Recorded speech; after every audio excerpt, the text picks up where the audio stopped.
This is the Becoming Podcast, a conversation about the intersection of God's truth and modern life.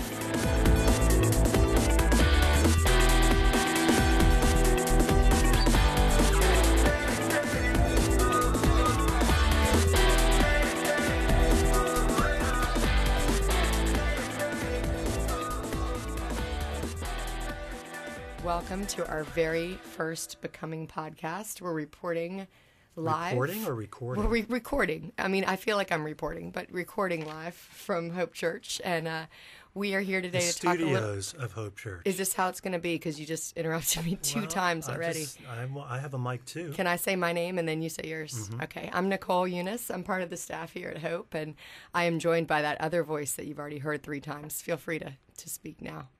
My name's David Dwight. And Reverend. Doctor. No, Reverend David. Reverend Dwight. Doctor. Well, it's the Reverend Doctor, to be exact, actually. So you're an actual revered doctor? Is that what that means, Reverend? No, it does not mean that you are revered. You have to earn that. It's Reverend, meaning that you're a person who is reverent. Is that what Reverend... Your title indicates that. Is that what Reverend means? That's what it's supposed to mean. Well, so can you self-appoint yourself or like self-appointed Reverend person? I'd imagine anybody could give themselves the title, but hopefully there is some legitimacy to it. All right. So you are Reverend Dr. David P. Dwight at That's true. Twitter, Reverend Doctor? No. Twitter is not Reverend Doctor. And I don't like people who use Twitter to promote. But anyway, if you want to, follow me on Twitter, it's David P. Dwight at Twitter or whatever it's at. Yeah, we're not promoting it though, but No. You're actually a really good Twitter person though. I mean, people like to follow you. That's nice of you to say. Why is that? Because you write good things, in a short amount of, it's like a little mini sermon. It's a sermonette, if you will. I like them. So yeah, really many. You should follow. Well, anyway, today we're going to talk about why Nicole, we're here. you're on Twitter. I'm on Twitter as well. I couldn't remember my Twitter name for a second. Nicole Eunice, UNICE. I love Twitter. I like the people I meet. So you can find us there. But Twitter, it has a little feel to it. Doesn't it, though? It's fun. It has a little feel to it. When people, you were the one who told me to do it, and I was like, nah, I'm not doing Twitter.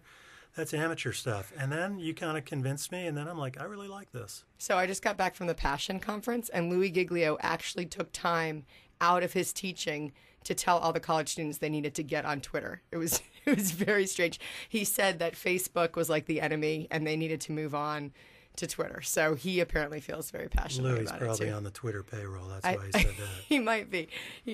Well, we're here today to talk a little bit about what we're doing, why we're doing this podcast, and the name of it, and what we're hoping to do. So anyway, David, why don't you tell me and us a little bit about why we're here and the idea behind it?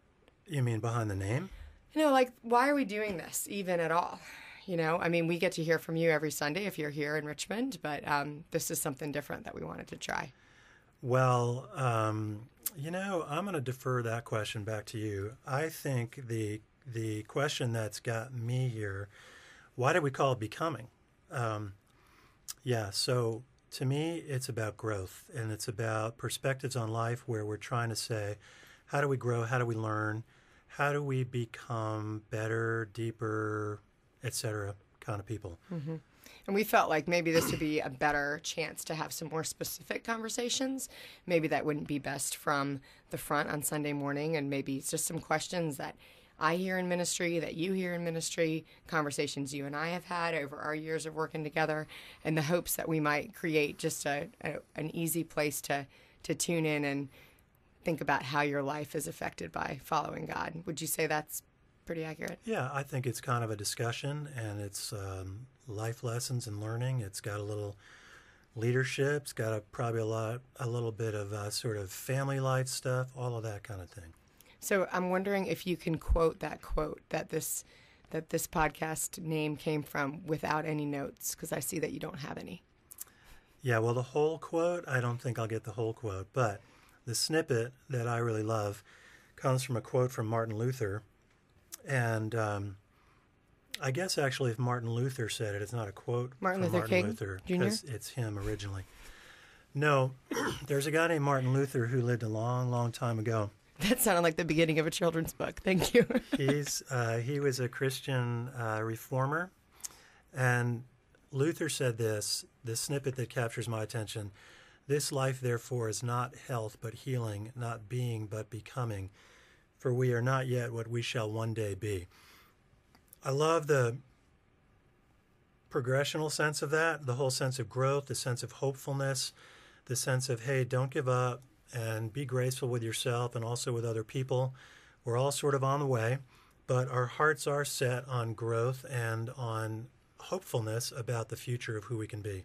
I always think it's cool when something that's from a long time ago is just still rings so true. And I think we can all relate to that quote just as being the reality of what life really feels like. And I think here we're going to try to maybe shed some light on some lessons learned from our own lives and faith and leadership and kind of the harder questions of walking through life together. And I think that's the main thing. Now, the other thing is this picture. And I like the story of how we came to this picture for the image on our podcast site. So people are listening to this. Can they see a picture? Yeah, they can see it. I mean, where they downloaded it. They may or may not remember it, but maybe now they're thinking, wow, I really wish I could see that right now. Yeah. Okay, so the picture. Well, you remember we talked about, hey, could we have kind of a neat, cool, engaging graphic? But nothing seemed to quite come together for us with that. Neither neat nor cool. Right.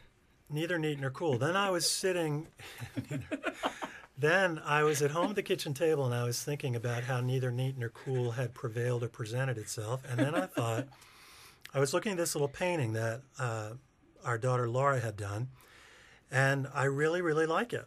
I really like the feel of it. I love the colors of it. It was abstract enough to be abstract. It was, geometric enough to have a sense of clarity. And the feel of that painting kind of matched this idea of the podcast of becoming. And the fact that my daughter Laura did it, that sort of made it more fun for me.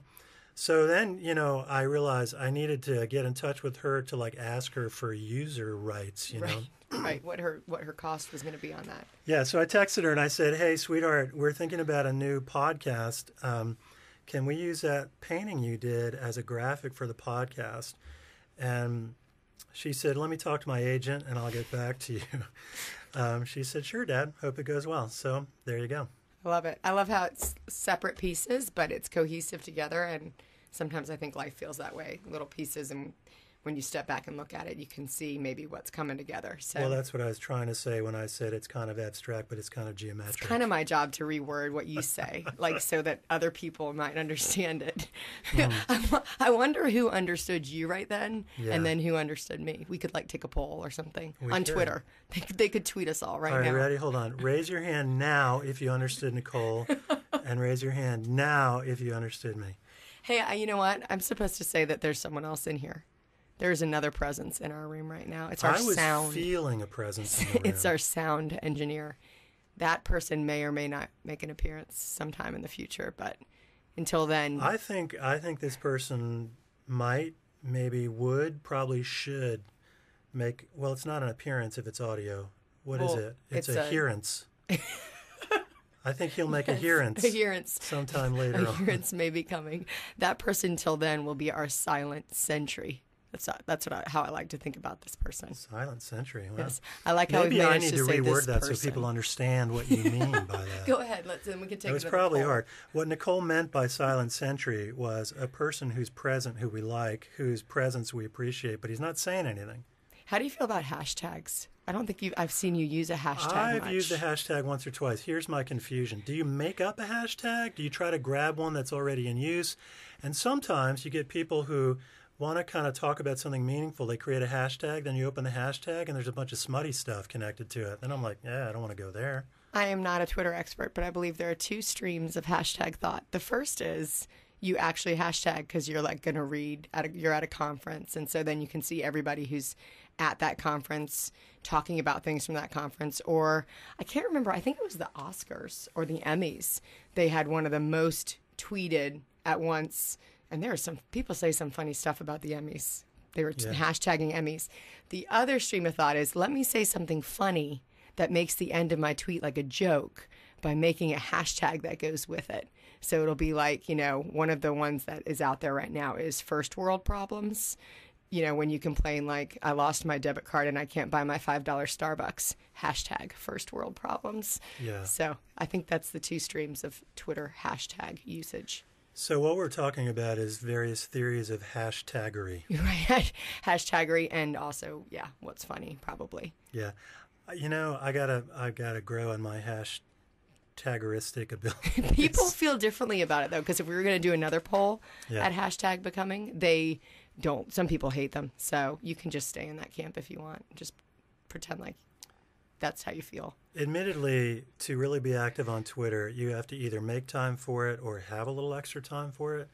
So my tweeting goes in ups and downs. Like I can go 10 days with no tweets, and then I might have a morning where I've got 40 minutes and I'm reading and thinking, and then I have a Twitter overload. What was your word for it? I remember Binge. one morning. It was a binge. It was a tweet binge. It was a hashtag tweet binge. tweet binge. But you can also get a little glimpse at the sermon, the upcoming sermon, if you read David Sometimes. P. White's. Yeah, but actually, tweets. because I'm new at Twitter, when I got your tweet back about that, it made me feel a little bit insecure, like maybe I'd sort of been slapped on the hand about my inappropriate. I'm sorry about that. That's all right. I've also had a slap for a tweet binge, like someone, but they weren't as nice because they just said, "Oh my gosh, stop tweeting," and I wanted to be like, at Casey Templeton, stop following me. All right. I will say. What are we talking about? Well, Twitter. I really like the sort of open democracy of Twitter, which is you can drop somebody like a cinder block if you don't want to follow them anymore. And I like that because, like, I try some people and I'm like, oh my gosh, come on. But then I notice sometimes that, you see how many people are following you. Right. And mine will go down a little bit. I'm like, well, hey, that's the way it works. Got dropped like a brick by somebody who didn't like I it. said wasn't appealing. You know how you get an email when it says so-and-so is now following you? Yeah. You don't get an email when it says so-and-so has dropped you like a brick. Yeah, it's supposed to be private, I think. Right. Like, you don't need to know when you don't have friends anymore. That's the quietly ignore function. All right, well, but have you managed do know to talk how about many nothing. friends you for a have because you long see your time. number go down. If you're Right. watching closely. The number of followers is, like 2 steps forward, 1 step back. Really? That sounded like a confession. Well, I have people who follow and then they drop off, and I don't know who they are. I do wish them well, though. That's good. On hashtag. Hashtag wish them well. Thanks for unfollowing me. Oh, wait, you can't see this tweet. Hashtag wish you well. Right. All right, well, in our next upcoming issues, or these aren't issues, what are they? They're episodes. They're episodes. We're going to work on these words. Episode. I mean, podcast if you're old enough, episode. that sounds like the Lone Ranger. Okay, on our upcoming. Stay tuned for the next episode. I was going to say it again. Our upcoming podcast will probably talk about more than Twitter, is what I'm thinking. Yeah, we will. Yeah, I think the point of this conversation for people that have been listening this long and have no clue what the point of this conversation is, Join us. is that we were know. just trying to introduce what our hope is for this little bit. And we hope that people will enjoy it, and we hope it'll be kind of meaningful. You could even send us questions if you wanted. Hashtag. I'll even check the hashtag becoming. I just made it up. We'll just hashtag it away. Who knows what may come out. That'll be interesting. We won't feel like we need to answer you, but we would love to hear from you. So that'll be good. That was, you just bought a little insurance. Like if I did. somebody does do something that I said that we for don't you. have to feel obligated to respond. There's probably some good questions out there, though. I'm sure there are. All right. See you next week.